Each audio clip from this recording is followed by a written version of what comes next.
செய்தியாளர் ஜெயிலானி இணைப்பில் இருக்கிறார். ஜெயிலானி வணக்கம். தேர்தலுக்கு பிறகு முதல் முறையாக பெரம்பூர் தொகுதிக்கு முதலமைச்சர் விஜய் வருகை தரக்கூடிய அந்த காட்சிகளை பார்த்து வருகிறோம். அவரை வரவேற்பதற்காக ஏராளமான பொதுமக்கள் பெரம்பூர் தொகுதியில் குவிந்து கிடக்கிறார்கள் எம்எல்ஏ அலுவலகத்திற்கு முன்பாக. இது தொடர்பான விவரங்கள். வணக்கம் மௌனிகா. தமிழக வெற்றிக் கழகத்தின் தலைவரும் தமிழ்நாட்டின் முதலமைச்சருமான ஜோசப் விஜய் நடைபெற்று முடிந்த சட்டமன்ற தேர்தலில் பெரம்பூர் மற்றும் திருச்சி கிழக்கு ஆகிய 2 தொகுதிகளில் போட்டியிட்டு வெற்றி பெற்றிருந்தாலும் தான் சட்டமன்ற தொகுதியாக பொறுப்பு வகிப்பது தற்போது பெரம்பூர் சட்டமன்ற தொகுதிக்கு தான். திருச்சி கிழக்கு தொகுதி தனது பதவியை ராஜினாமா செய்துவிட்டார். இந்த நிலையில முதலமைச்சராக பதவியேற்றதற்கு பிறகாக முதல் முறையாக தனது சட்டமன்ற தொகுதி இருக்கக்கூடிய பகுதிக்கு தற்போது முதலமைச்சர் ஜோசப் விஜய் செல்கிறார். இன்று அங்கு நடைபெறக்கூடிய சில நிகழ்வுகளையும் அவர் பங்கேற்கிறார். குறிப்பாக சட்டமன்ற உறுப்பினர் அலுவலகம் இன்று திறப்பு விழா என்பது நடைபெற இருக்கிறது. அந்த அலுவலக திறப்பு விழாவில் அதில் பங்கேற்கிறார். அது மட்டுமல்லாமல் பெரம்பூர் பகுதி மக்களுக்கு என தனியாக பிரத்யேகமான ஒரு செயலியை துவக்கி வைக்கவும் இருக்கிறார். அதற்காக சற்று நேரத்திற்கு முன்பாக நாம் பார்த்திருந்தோம், தலைமைச் செயலகத்திலிருந்து புறப்பட்டிருந்தார். மறுவழியிலும் அவருக்கு உற்சாகமான வரவேற்பை பொதுமக்கள் ஆங்காங்கே அளித்து வருகிறார்கள். குறிப்பாக வாகனத்தில் செல்லும் போதே தனது அந்த வாகனத்தின் கண்ணாடி இறக்கி வெளியே நிற்கக்கூடிய ரசிகர்களும் தொண்டர்கள் மற்றும் பொதுமக்களுக்கும் தொடர்ச்சியாக கைகளை அசைத்தபடி தற்போது முதலமைச்சர் ஜோசப் விஜய் பெரம்பூரில் அந்த சட்டமன்ற உறுப்பினர் அலுவலகத்தை நோக்கி சென்று கொண்டிருக்கிறார். தற்போது முதலமைச்சர் முதல் முறையாக பெரம்பூரில் இருக்கக்கூடிய அந்த அலுவலகத்திற்கு வருகை தர இருப்பதன் காரணமாக ஏராளமான பொதுமக்கள் அங்கு திரண்டிருக்கிறார்கள். குறிப்பாக முதலமைச்சர் ஜோசப் விஜய் எப்படியாவது பார்த்துவிட வேண்டும் என்பதற்காக ஏராளமான மக்கள் அங்கு குவிந்திருப்பதால் காவல்துறையினர் பாதுகாப்பு என்பது அங்கு குவிக்கப்பட்டிருக்கிறது என்பதாக கூற முடியும். என்றால் பெரம்பூர் உள்ளிட்ட பகுதிகள் வழக்கமாகவே குறுகிய சாலைகள் அதிக மக்கள் வசிக்கக்கூடிய பகுதிகளாக இருந்து வருகிறது. குறிப்பாக இந்த பெரம்பூர் சட்டமன்ற தொகுதி வளாகம் இருக்கக்கூடிய பகுதி என்பதும் மிகவும் குறுகிய சாலைகளாகவே இருந்து வருகிறது. பொதுமக்களுக்கு எந்தவித பாதிப்பும் ஏற்பட்டுவிடக்கூடாது. அதே போன்று வரக்கூடிய முதலமைச்சர் அவர்களுக்கும் சரியான பாதுகாப்புகளை உறுதி செய்ய வேண்டும் என்பதற்காக காவல்துறையினர் தொடர்ச்சியாக பேரிகேடுகள் அமைத்தும் கயர்கள் மூலமாகவும் பொதுமக்களை ஒரு பகுதியில் நிற்க வைக்கக்கூடிய காட்சிகளை நம்மால் பார்க்க முடிகிறது. தொடர்ச்சியாக தற்போது கான்வாய் புடை சூழ தற்போது தனது சொந்த தொகுதியான பெரம்பூர் சட்டமன்ற தொகுதிக்கு முதலமைச்சர் ஜோசப் விஜய் அவர்கள் வந்து கொண்டிருக்கிறார்கள். இன்னும் சற்று நேரத்திற்குள்ளாக அந்த சட்டமன்ற உறுப்பினர் அலுவலகத்திற்கு சென்றடைவார். குறிப்பாக நடைபெற்று முடிந்த இந்த சட்டமன்ற தேர்தலை பொறுத்தவரையிலும் ஒட்டுமொத்தமாக முதலமைச்சர் ஜோசப் விஜய் அவர்கள் 1,20,365 வாக்குகளை அந்த பெரம்பூர் சட்டமன்ற தொகுதியில அவர் பெற்றிருந்தார். குறிப்பாக அவர் எதிர்த்து பல்வேறு அவர்கள் போட்டியிட்டிருந்தார்கள். குறிப்பாக திமுகவை சேர்ந்த ஆர்.டி. சேகர் 66,000 வாக்குகளை பெற்றிருந்தார். சிவகபாமா வெறும் 8,000 வாக்குகளை தான் பெற்றிருந்தார்கள். இதே போன்று நாம் தமிழர் கட்சியை சேர்ந்தவர் 5,000 வாக்குகளை தான் வென்றார். இவரை எதிர்த்து போட்டியிட்ட அனைவருமே குறைவான வாக்குகளை பெறக்கூடிய அளவிற்காக கிட்டத்தட்ட 50% அதிகமான வாக்கு வித்தியாசத்துல முதலமைச்சர் ஜோசப் விஜய் பெரம்பூர் சட்டமன்ற தொகுதியில நின்று வெற்றி பெற்றிருந்தார்.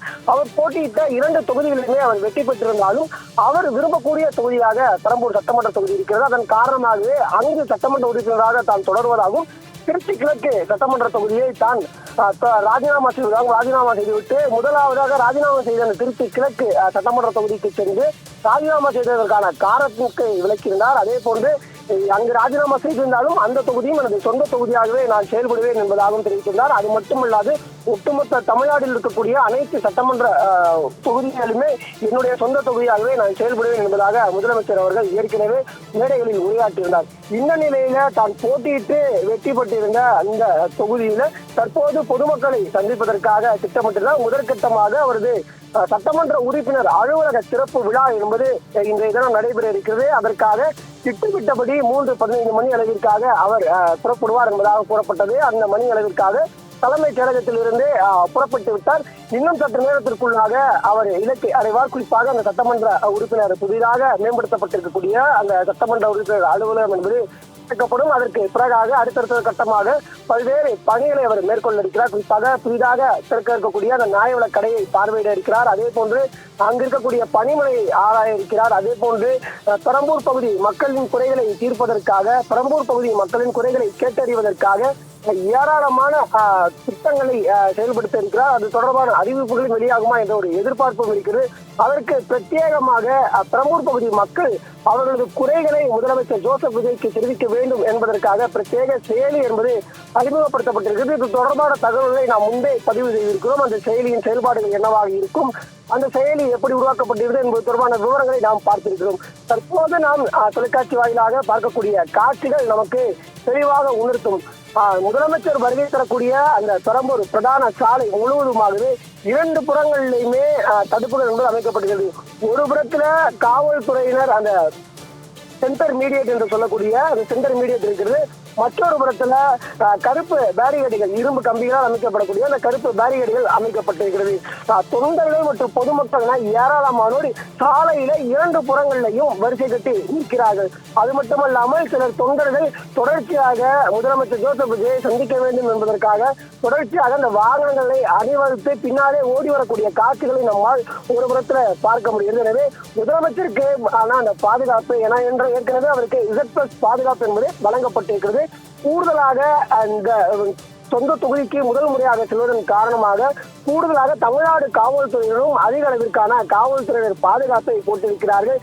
தற்போது தனது முதல் பிரச்சார வாகனமான அந்த வாகனத்துல தற்போது முதலமைச்சர் ஜோசப் விஜய் தற்போது பெரம்பூர் சட்டமன்ற தொகுதிக்குள்ளாக வருகை தந்திருக்கிறார்.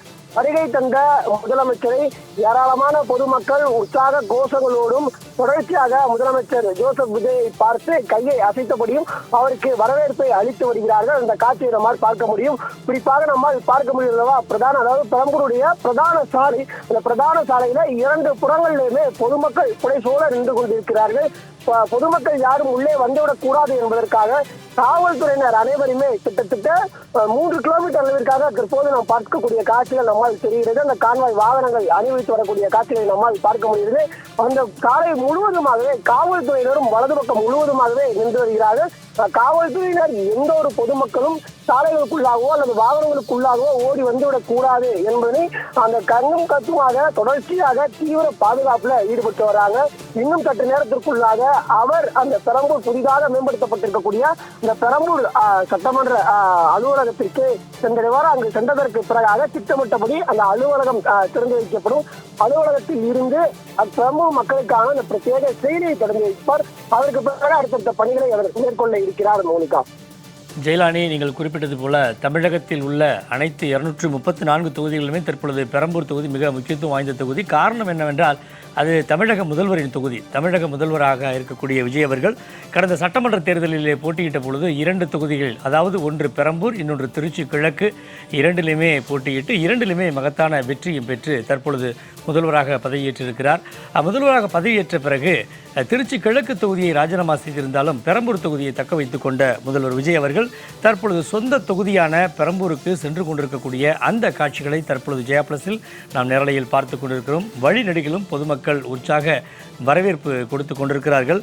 ஜெயலானி, நீங்கள் குறிப்பிட்டதெல்லாம் கேட்டால் இது என்னன்னா, தற்பொழுது பெரம்பூர் தொகுதிக்கான சட்டமன்ற உறுப்பினர் அலுவலகத்தை, புதுப்பிக்கப்பட்ட சட்டமன்ற உறுப்பினர் அலுவலகத்தை திறந்து வைப்பதற்காக தமிழக முதல்வர் சென்று கொண்டிருக்கிறார்.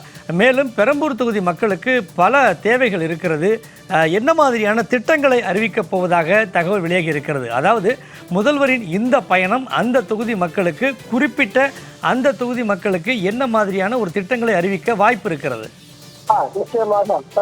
அதாவது சென்னையில் இருக்கக்கூடிய தொகுதிகள் அனைத்திலையும் தொடர்ச்சியாக சட்டமன்ற உறுப்பினர்கள் கவனம் செலுத்தி வந்தாலும் கூட பெரம்பூர் சட்டமன்ற தொகுதி மிகவும் முக்கியத்துவம் வாய்ந்த தொகுதியாக பார்க்கப்பட்டுள்ளது.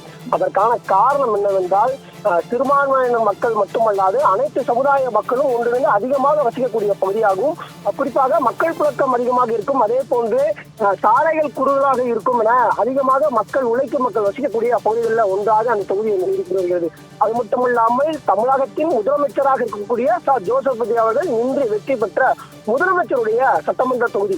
எனவே அந்த தொகுதியில் இருக்கக்கூடிய அடிப்படை வசதிகளை மேம்படுத்த வேண்டும் என்பது அனைவரது பார்வையாகவும் எதிர்பார்க்கவும் இருந்தது. ஏனென்றால் கடந்த காலங்களில் நாம் பார்த்துக்கிறோம், பெரம்பூர் சட்டமன்ற தொகுதிக்குட்பட்ட பகுதிகளாக இருக்கக்கூடிய அனைத்து பகுதிகளிலுமே அந்த மூவக்கடை, அந்த ராசர்பாடி உள்ளிட்ட பகுதிகளில் எல்லா இடங்களிலுமே அடிப்படை வசதிகள் என்பது முறையாக இல்லாமல் இருந்ததாக புகார்கள் இருக்குது. குறிப்பாக பேருந்து சேவைகள் முறையாக இல்லை என்பதாகவும் மழை காலங்கள்ல மழைநீர் தேங்கிக் கொள்வதால் இதனால் பல்வேறு சிரமங்களை சந்திப்பது உள்ளிட்ட பல்வேறு பிரச்சனைகளை அவர் சந்தித்திருந்தார்கள். இந்த நிலையில தான் தற்போது முதலமைச்சருடைய சொந்த தொகுதியாக இருப்பதால் அவையெல்லாம் படிப்படியாக சீர் செய்யப்படும் என்பதாக அப்பகுதி மக்கள் எதிர்பார்த்திருக்கிறார்கள்.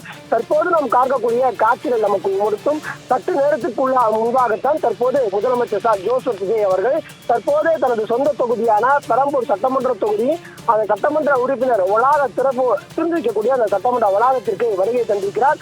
நாம் காணக்கூடிய காட்சிகள் நமக்கு உணர்த்தும் அந்த பகுதி முழுவதுமாகவே தற்போது பொதுமக்கள் சூழ்ந்திருக்கிறார்கள். தற்போது அந்த சட்டமன்ற உறுப்பினர் வளாகத்தை ரிப்பன் வெட்டி முதலமைச்சர் ஜோசப் விஜய் அவர்கள் தற்போது அந்த சட்டமன்ற உறுப்பினர் அலுவலகத்தை திறந்து வைக்கிறார். அந்த காட்சிகளை நம்மால் பார்க்க முடிகிறது.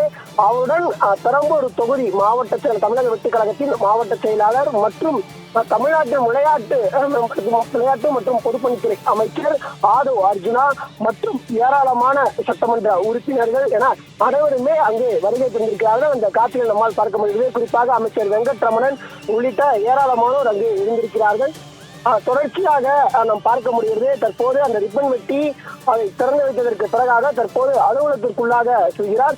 அலுவலகத்தின் நுழைவாயில கொள்கை தலைவர்களுடைய புகைப்படம் வைக்கப்பட்டிருக்கிறது. குறிப்பாக 5 கொள்கை தலைவர்கள் தமிழக வெற்றி கழகத்தின் சார்பில் ஏற்கனவே அறிவுறுத்தப்பட்டிருந்தது. அந்த 5 கொள்கை தலைவர்களுக்கும் தற்போது அந்த சட்டமன்ற உறுப்பினர் அலுவலகத்தின் முன்பாக புகைப்படம் வைக்கப்பட்டிருக்கிறது. அந்த புகைப்படத்திற்கு தமிழக முதலமைச்சர் ஜோசப் விஜய் தற்போது மலர் தூவி மரியாதை செலுத்தி வருகிறார்.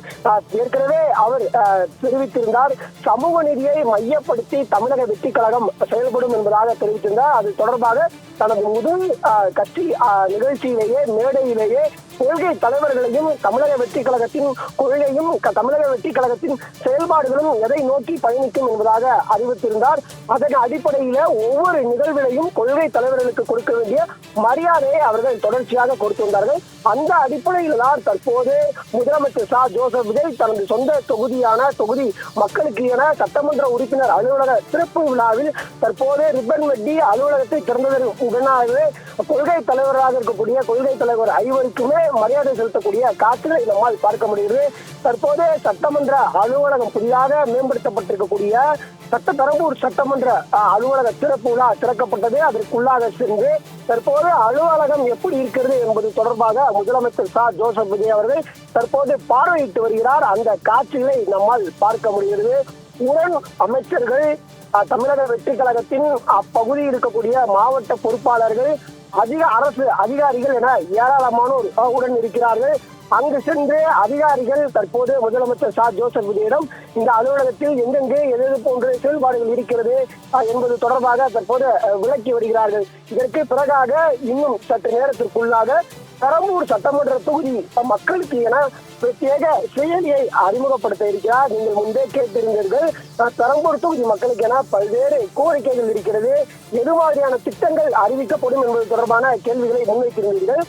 இந்த நிலையில தான் அவர் பெரம்பூர் சட்டமன்ற தொகுதி மக்களுக்கு என பிரத்யேகமான செயலியை அவர் வெளியிட இருக்கிறார். அந்த செயலியின் மூலமாக பெரம்பூர் பகுதியில் இருக்கக்கூடிய மக்கள் தங்கள் பகுதியில் பிரச்சனைகள் என்ன என்பது தொடர்பாக அதில் தெரிவிக்கலாம். அதன் உடனடியாக சரி செய்வதற்கான நடவடிக்கையை இந்த அரசு எடுக்கும் என்ற நோக்கத்தில் தான் அந்த செயலி என்பது வடிவமைக்கப்பட்டிருக்கிறது. எனவே அந்த பிரத்யேக செயலியை முதலமைச்சர் ஜோசப் விஜய் இன்னும் சற்று நேரத்திற்குள்ளாக அதையும் அறிமுகம் செய்து வைப்பார் என்பதாக எதிர்பார்க்கப்படுகிறது. தற்போது தனது சொந்த தொகுதியான பெரம்பூர் சட்டமன்ற தொகுதி அலுவலகத்தின் தற்போது அமர்ந்திருக்கிறார். அவரை அமைச்சர்கள் தொடர்ச்சியாக பூங்கொத்துகள் கொடுத்து வாழ்த்து தெரிவித்து வருகிறார்கள். குறிப்பாக முதலாவதாக மூத்த அமைச்சர் செங்கோட்டையன் அவருக்கு பூங்கொத்து கொடுத்து புகைப்படம் எடுத்துக் கொண்டார். அதற்கு தொடர்ச்சியாக அடுத்தடுத்து பல்வேறு அமைச்சர்கள் தற்போது முதலமைச்சர் ஜோசப் விஜய்க்கு மலர் வளையங்களும் பூங்கொத்துகளும் கொடுத்து வாழ்த்து பெற்று வருகிறார்கள். அந்த காட்சியை நம்மால் பார்க்க முடிகிறது. ஏராளமான அமைச்சர்கள் இருக்கிறார்கள். அமைச்சர் குமார், அமைச்சர் செங்கோட்டையன், அமைச்சர் ஆதவ் அர்ஜுனா, அமைச்சர் காந்தி உள்ளிட்ட ஏராளமான அமைச்சர்கள் இந்த நிகழ்வுல பங்கேற்றிருக்கிறார்கள். தொடர்ச்சியாக அடுத்தடுத்த நிகழ்வுகளில் பங்கேற்க இருப்பதன் காரணமாக தற்போது அலுவலக திறப்பு விழா நிகழ்ச்சி என்பது தற்போது தொடங்கி அந்த பணிகள் நடைபெற்றது. ரிப்பனை வெட்டி அலுவலக திறப்பு விழா என்பது நடைபெற்றது. அந்த காட்சிகளை நம்மால் பார்க்க முடிகிறது. சந்தர்வேல், விவரங்களை வழங்கியமைக்கு நன்றி ஜெயலானி.